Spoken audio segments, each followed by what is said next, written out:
जय गुरु जी। वीडियो को लाइक कीजिए, चैनल को सब्सक्राइब कीजिए और बेल आइकन को प्रेस कर दीजिए ताकि आपको लेटेस्ट वीडियो के अपडेट्स मिलते रहें। जय गुरु जी। आज मैं आप सबके साथ जो सत्संग शेयर करूंगा वो गायत्री सब्रवाल आंटी जी का है और आंटी जी गुड़गांव से है।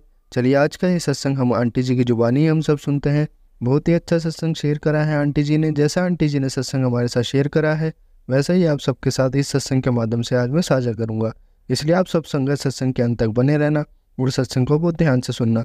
वो सत्संग को बीच में ना छोड़े क्योंकि सत्संग सुनने वाले का भी कल्याण होता है और सत्संग करने वाले का भी।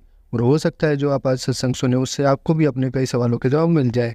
चलिए सत्संग शुरू करते हैं। जय गुरु जी। कौन कह सकता है कि उसने ईश्वर के दर्शन किए हैं? मैं कह सकती हूँ, गुरु जी मेरे परमेश्वर है। मुझे प्रतीत होने लगा है कि कोई देवता मेरे गुरु से दक्ष नहीं है, वह महान है। उनके जैसा ना कोई कभी हुआ है और ना ही कभी कोई होगा। किसी को उन्हें अपने कष्ट बताने की आवश्यकता नहीं है, वह सब जानते हैं। एक बार उनके पथ पर अग्रसर होने के पश्चात कर्म स्वयं होने लगते हैं। आपको उनमें मात्र विश्वास करना है, आस्था रखनी है और कभी कुछ मांगना नहीं है। मेरे पुत्र उद्धव को 1.5 वर्ष की आयु से अस्थमा रहा था। जब मैंने गुरुजी को बताना चाहा तो उन्हें मुझे रोक दिया और कहा कि ऐसे मैं स्वयं अपना हित करूंगा। यह कथन उनका आदेश था। मैं चुप हो गई। इसके 2.5 वर्ष बाद गुरुजी हमारे घर एक विवाह के अवसर पर आए और उन्होंने उद्धव को एक गिलास जल पीने के लिए दिया। मेरे पुत्र को गुरुजी का आशीष मिल गया था। उस जल को पीने के बाद उसे कभी अस्थमा का दौरा नहीं पड़ा। उसमें अभूतपूर्वक सुधार हुआ। उसकी लंबाई बढ़ गई, उसका वजन भी बढ़ा और अब वह एक सक्रिय बालक है। मेरे पति को भी दमा था।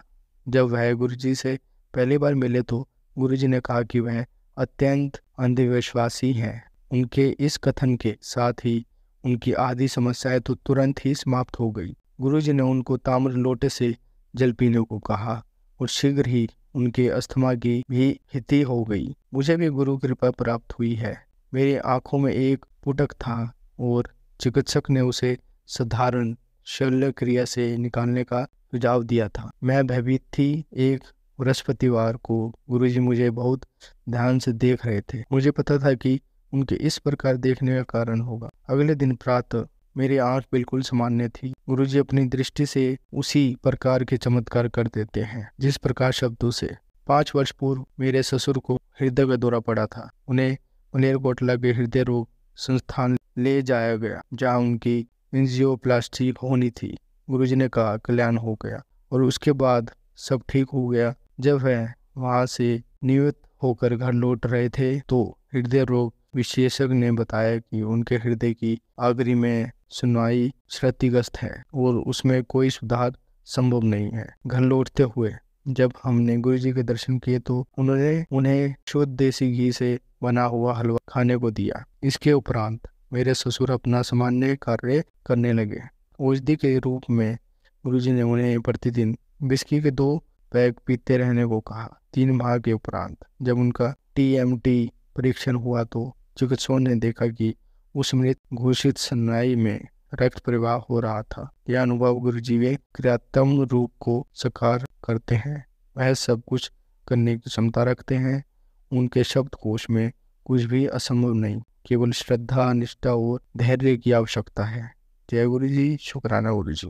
संगत जी, आज हम आपको विदेश्वर संहिता का 16वां अध्याय पढ़कर सुनाएंगे। देव प्रतिमा का पूजन तथा शिवलिंग के वैज्ञानिक स्वरूप का विवेचन। ऋषियों ने कहा, साधु शिरोमणि सूत जी, हमें देव प्रतिमा के पूजन की विधि बताएं जिससे अभीष्ट फल की प्राप्ति होती है। सूत जी बोले, हे महर्षियों, मिट्टी से बनाई हुई प्रतिमा का पूजन करने से पुरुष स्त्री सभी के मनोरथ सफल हो जाते हैं। इसके लिए नंदी, तालाब, कुआं या जल के भीतर की मिट्टी लाकर सुगंधित द्रव्य से उसको शुद्ध करें। उसके बाद दूध डालकर अपने हाथ से सुंदर मूर्ति बनाएं। पद्मासन द्वारा प्रतिमा का आदर सहित पूजन करें। गणेश, सूर्य, विष्णु, शिव, पार्वती की मूर्ति और शिवलिंग का सदैव पूजन करें। संपूर्ण मनोरथों की सिद्धि के लिए 16 उपचारों द्वारा पूजन करें। किसी मनुष्य द्वारा स्थापित शिवलिंग पर 1 सेर निवेद से पूजन करें। देवता द्वारा स्थापित शिवलिंग 3 सेर निवेद आपरित करें तथा स्वयं प्रकट हुए शिवलिंग का पूजन 5 सेर निवेद से करें। इससे अभीष्ट फल की प्राप्ति होती है। इस प्रकार श्रेष्ठ बार पूजन करने से सत्यलोक की प्राप्ति होती है। 12 उंगल चौड़ा और 25 उंगल लंबा या लिंग का प्रमाण है और 15 उंगल ऊंचा लोहे या लकड़ी के बनाए हुए पत्र का नाम शिव। इसके अभिषेक से आत्मा शुद्ध, गंध चढ़ाने से, पुष्प निवेद चढ़ाने से, आयु तथा धूप देने से धन की प्राप्ति होती है। देव से ज्ञान और ताबूल से भोग मिलता है। अथवा स्नान आदि 6 पूजन के अंगों को अपरिवर्तित करें। नमस्कार और जाप संपूर्ण अभीष्ट फलों को देने वाला है। भोग और मोक्ष की इच्छा रखने वाले लोगों को पूजा के अंत में सदा जाप और नमस्कार करना चाहिए। जो मनुष्य जिस देवता की पूजा करता है वह उस देवता के लोक को प्राप्त करता है तथा उनके बीच के लोकों में उचित फल को भोगता है। हे हमारे शिव, वो लोक में श्री गणेश पूजनीय है।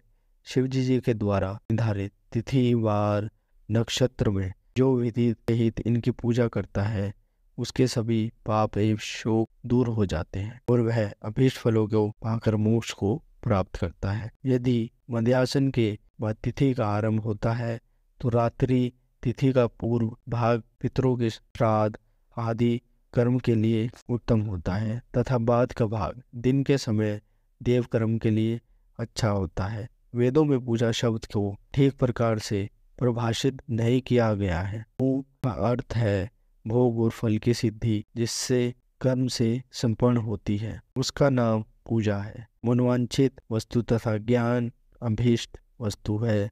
लोक और वेद में पूजा शब्द का अर्थ विखायत है। नित्य कर्म भविष्य में फल देने वाले होते हैं। लगातार पूजन करने से शुभकामनाएं की पूर्ति होती है तथा पापों का क्षय होता है। इसी प्रकार श्री विष्णु भगवान तथा अन्य देवताओं की पूजा उन देवताओं के वार, तिथि, नक्षत्र को ध्यान में रखते हुए तथा 16 उपचारों से पूजन एवं भोजन करने से अभीष्ट फल की प्राप्ति होती है। शिव जी तथा मनोरथों को पूर्ण करने वाले हैं। महाआद्र नक्षत्र अर्थात माघ कृष्णा चतुर्दशी को शिव जी का पूजन करने से आयु की वृद्धि होती है। ऐसे ही और भी नक्षत्रों, महीनों तथा वारों में शिव जी की पूजा व भोजन भोग और मोक्ष देने वाला है। कार्तिक मास में देवताओं का भजन विशेष फलदायक होता है। विधानों के लिए यह उचित है कि इस महीने में सब देवताओं का भजन करें। समय व नियम से जाप, तप, हवन और दान करें, क्योंकि कार्तिक मास में देवताओं का भजन सभी दुखों को दूर करने वाला है। कार्तिक मास में रविवार के दिन जो सूर्य की पूजा करता है और तेल व कपास का दान करता है उसका कुष्ठ रोग भी दूर हो जाता है। जो अपने तन मन को जीवन प्रेत शिव को पित कर देता है, शिव जी मोक्ष प्रदान करते हैं। योनि और लिंग इन दोनों स्वरूपों के स्वरूप में समाविष्ट होने के कारण वे जगत के जन्म निर्णयपण है और इसी नाते से जन्म की निर्वृत्ति के लिए शिव जी की पूजा का अलग विधान है। सारा जगत बिंदु नाद स्वरूप है। बिंदु शक्ति है और नाद शिव, इसलिए सारा जगत शिव शक्ति स्वरूप ही है। नाद बिंदु का और बिंदु इस जगत का आधार है। आधार में ही आद्य का समावेश अथवा लय होता है। यही सलिकरण है। इस सलिकरण की स्थिति में ही कृष्ण काल में जगत का आरंभ हुआ है। शिवलिंग बिंदु का स्वरूप है। अंत से जगत का कारण बताया जाता है। बिंदु देव है और नाद शिव,